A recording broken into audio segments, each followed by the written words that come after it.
Hello neighbors, it's Brad here at eTrailer, and today we're taking a look and installing the Airlift LoadLifter 5000 Ultimate Rear Air Helper airbags on a 2015 Ford Transit T150.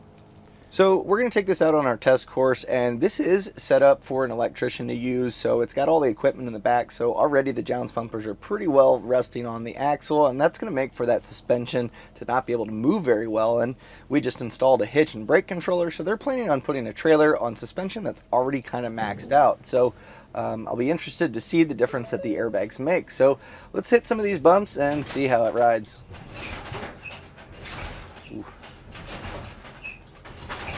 Not a whole lot of soaking up. I don't know if you can hear the tools in the back, but it is bouncing around quite a bit. The suspension just feels kind of like blown out shocks. And right now, just on flat pavement, it's not too bad. We're hitting small bumps and you can hear everything kind of jostling around. But again, over those bumps, it's really noticeable how jarring each hit is. It just doesn't feel like there's anything really supporting the back end of the vehicle. So we're going to go through the slalom and just kind of do some light turns here and there, just to kind of go side to side on our suspension. A lot of lean, a lot of lean. This is a pretty top heavy vehicle, I'll admit that, and this one is definitely heavy with the equipment in the back. So I think that suspension's getting a pretty harsh workout right now. It's not really able to do its job. Now, this is what our airbags look like when they're installed, and they just simply replace the factory jounce bumper location. And the great part is, with the internal jounce bumper in these, it's still going to give it that support. And then when we need to bump it up a little bit because we've added a load or a trailer, we can go ahead and just add a little bit more air, and that's just going to simply lift this up, giving us more suspension travel. Now, even though there is the internal jounce bumper in these, you still want to make sure that you put at least 5 pounds of pressure at all times. That's going to be the minimum. Just going to make sure that those bags aren't squished down and kind of damaging. So that 5 psi will be enough to kind of fill the bag and keep it protected.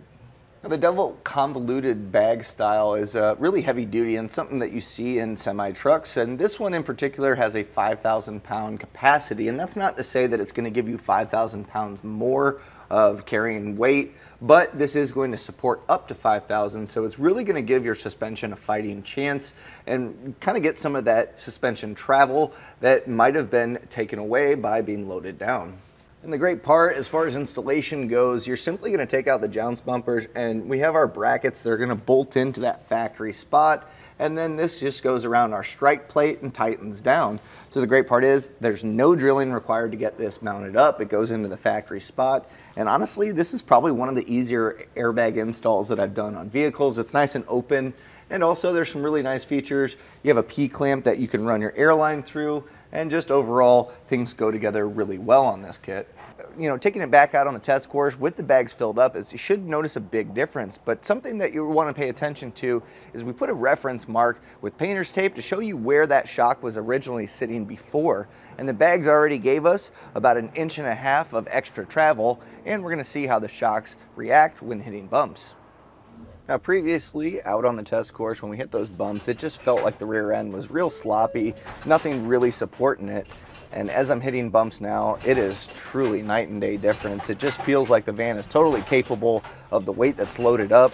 And this neighbor in particular is going to be hooking up to a trailer, and based on a brake controller, probably a pretty heavy duty trailer. And so even with that weight pushing down on the tongue, these bags are really going to help support it and let the suspension do the work that it needs to. Now, I can hear the tools rattling around as we hit the bumps, as we heard previous, and that really kind of makes it seem like it's a little more jarring, but honestly, the ride quality alone is significantly better. It just feels a little bit more poised and feels like it can handle the weight, whereas before it just felt like it had blown shocks and just kind of weighed down. So we'll kind of come up here to a slalom. So we're going to do some side to side, and before it just felt kind of sloppy and just not very responsive, and the bags have really just brought this back. It's allowing that suspension to have more travel, and so that just means that it's going to soak up bumps a little bit better and also kind of help reduce sway as well. So it really does give it a much better feel, and overall it just feels like a factory upgrade that just gives it a tougher suspension, and that it can actually handle the weight, whereas before it could do it, it just wasn't very happy with it. To begin our installation, you're going to want to go ahead and remove your spare tire. It's just going to open this up to have a lot more real estate to be able to get your bags in.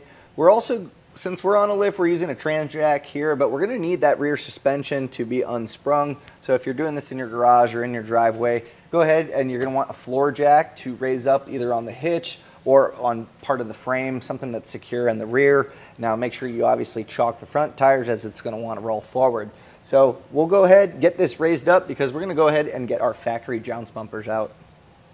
So we can see already the need for the bags on this because our jounce bumpers are pretty well maxed out. Now this is loaded up with equipment, so an empty T150 might be a little bit different, but either way, this is a pretty tight fit. Our bags are going to be quite a bit taller, so that's the main reason we're raising this up, is to give us that space. Now to get our jounce bumper and the bracket out, you can go ahead and spray a little bit of soap water or silicone in here to kind of lube it up if you need to. But I normally just take a screwdriver, feed it in the opening hole, and then just pry this back. And that's going to allow us to get to the bolt to get the cup out. So I believe that to be a 13, so I'll grab a socket and get that taken out. Now it might fight you a little bit just because it lives underneath the vehicle, so you might want to grab a ratchet that has a decent amount of leverage to get these loose.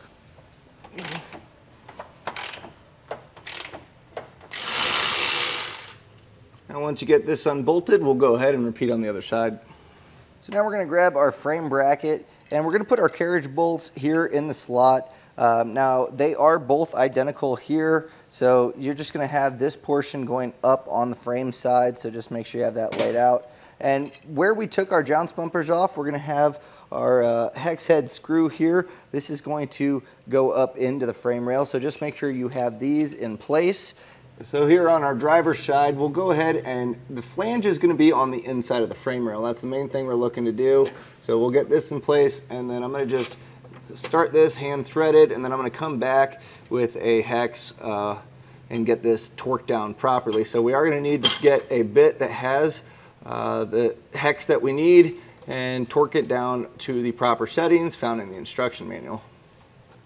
Now this is a metric 6 Allen that we're using, and if you need a torque wrench, you can actually pick one of those up here at eTrailer. You can also generally go to an auto parts store and rent one for free, but this will make sure that this isn't too tight, but also tight enough to stay in place. So go ahead and do that on both sides. So now we're going to start assembling our bags. We're going to take the one side that doesn't have the sticker. You're going to see it's going to have 3 fittings here to where we have threads, and that's the side we're looking for. We're going to take our roll plate and set this up here, and then take your 90-degree push connect fitting, and we're going to go ahead and just hand tighten this in.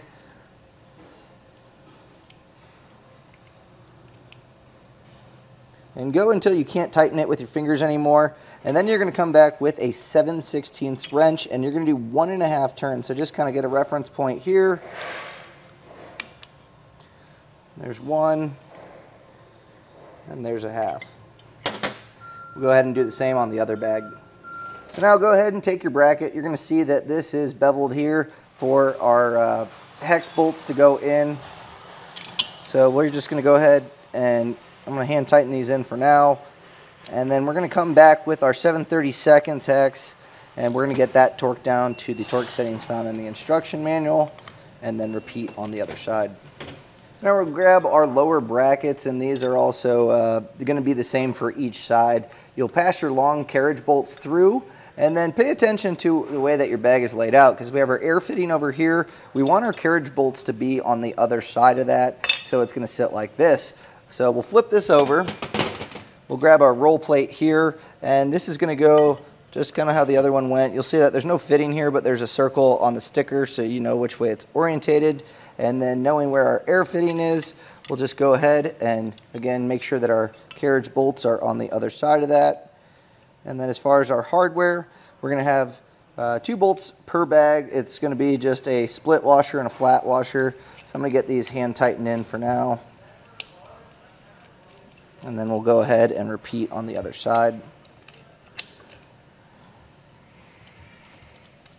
Now we'll take our assembly and we're going to get this fed over the axle. So where our strike plate was for our jounce, we're going to want to make sure our bracket goes over there. So you will need to kind of raise up the rear of the vehicle with that jack quite a bit.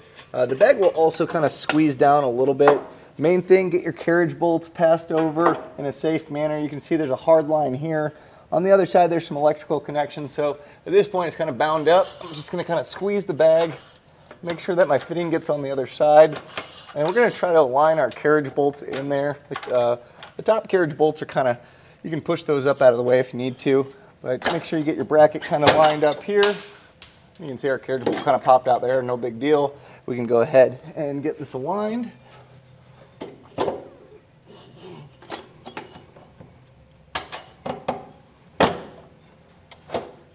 You can see our bracket goes around our strike plate and sits pretty well parallel with the axle, and then we have our carriage bolts pass through. So go ahead and do that on the driver's side, and as I mentioned, you're going to want to make sure that you're not damaging any wires, so just make sure that these are not in the way of the carriage bolts or being pinched.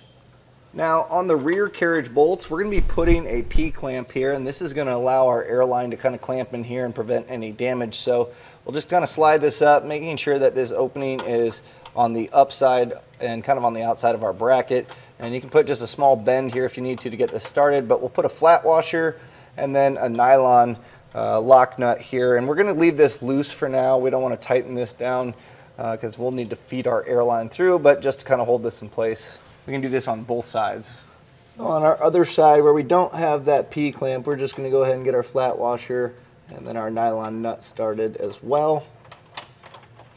Next, we're going to want to grab our axle clamp, and we're going to slide this around our two large carriage bolts here.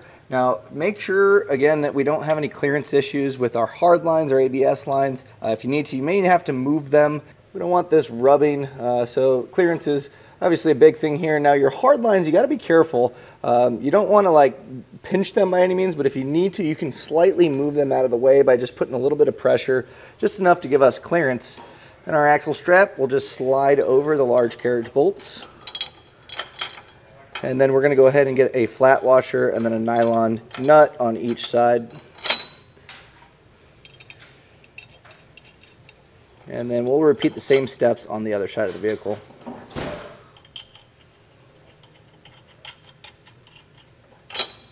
Now our upper hardware, this is slotted, so you'll see that I can move our bag side to side. And what we're going to do is try to make the entire bag parallel, mostly our brackets.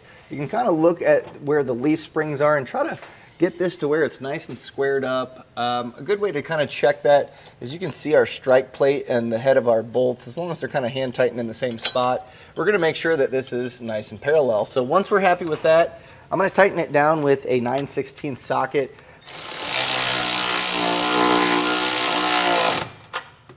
And then we'll just come back with our torque wrench, following the instruction manual, and torque these down properly. So now with our axle clamp, we're going to make sure that our carriage bolts are nice and perfectly aligned here, and we're going to tighten them down, kind of alternating to make sure that it's a even tightening. So again, this is going to be a 9/16 as well.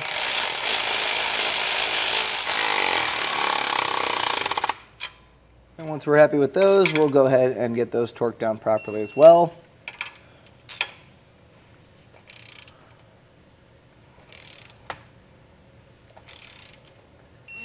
And then we'll repeat on the other side.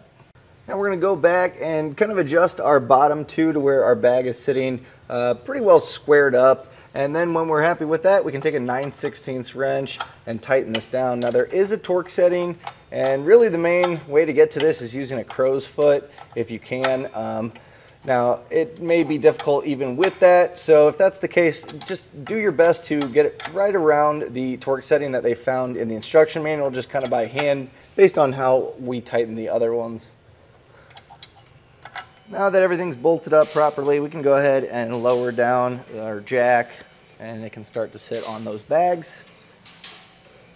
Now we need to get our lines ran to the bags, and so with this short run, I can kind of just cut this down the middle and it should be fine, since we are doing this in a individual control style, or a dual path as they say. Now to cut this, it is tempting to just take a pair of snips and do that, but it is going to crunch down that line. So I'm using a tubing cutter, and this just puts even pressure on it as we cut. And that's going to allow this to be a nice clean cut. In fact, that one's kind of ovally there, so let's I'll give it another clean cut here, and you can see that's nice and squared off. And that's going to allow that push connect fitting to really get a solid bite and really cut down on the potential for leaks from our fitting. So a lot of times what I'll do is I'll run our Schrader valves here first on a bracket. Now we went ahead and just kind of fabricated our own that works well. You can pick one up here at eTrailer that's going to allow you to attach it to your hitch. There's a number of different ways to mount these up. You can go through your bumper, whatever you want them to be. But the main thing is having them solidly mounted. And then there is a sequence of hardware that seems to be the proper way to do this. You do have some adjustability too. So as you can see, it might be hard to get a fitting if it was drawn back, but we can extend these out. So custom fit to that. And then it makes it a lot easier to run the lines after, and that way we can get all the slack out. So the way we'll get this attached, I'm gonna pull this out. We'll get our nut started here, and this kind of just allows us to set how far it's going to poke out. So with this one, I'm going to have it extended out pretty much all the way. So I'll just put this down here. We then have a star washer, and then we can poke this through. And the star washer is going to bite into our bracket. We're going to follow it up with our rubber washer, and then a flat washer, and then our other nut. And as we tighten this down, that rubber washer is going to kind of cinch that up.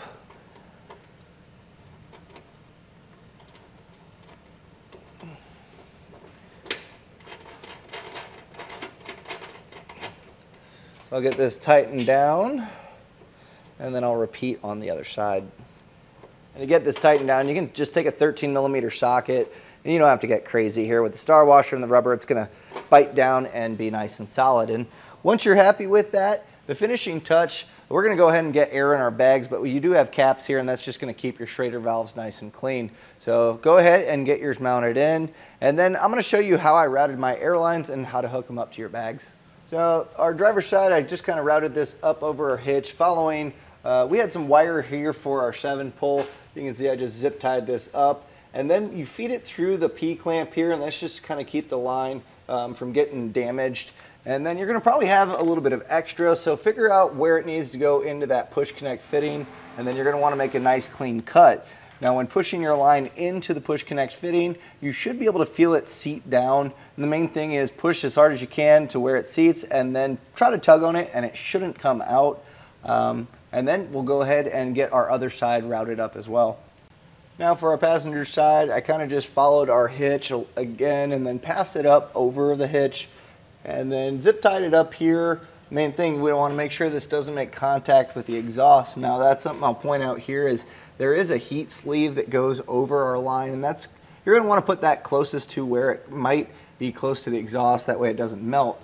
And speaking of that, we also put our heat shield in place here. So you just bend some tabs. Now, normally I try to get a little bit more clearance here, but these bags are squashed down with 0 pressure, and then once they have the minimum of 5, it's going to raise this up and create a little bit more of a gap. So I'm not too worried because this is the lowest they're going to be. It's not going to make any contact. So I went and tightened that down and just kind of contoured it to the exhaust, and that's going to keep heat away from our bags and just protect them long term.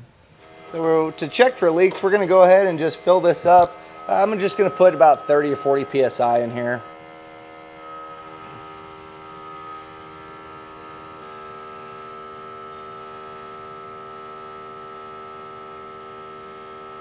So now we're going to go back to anywhere where we have a fitting, so our Schrader valves, and then also where our push connect fittings thread into our bag, as well as where we've pressed our lines into them.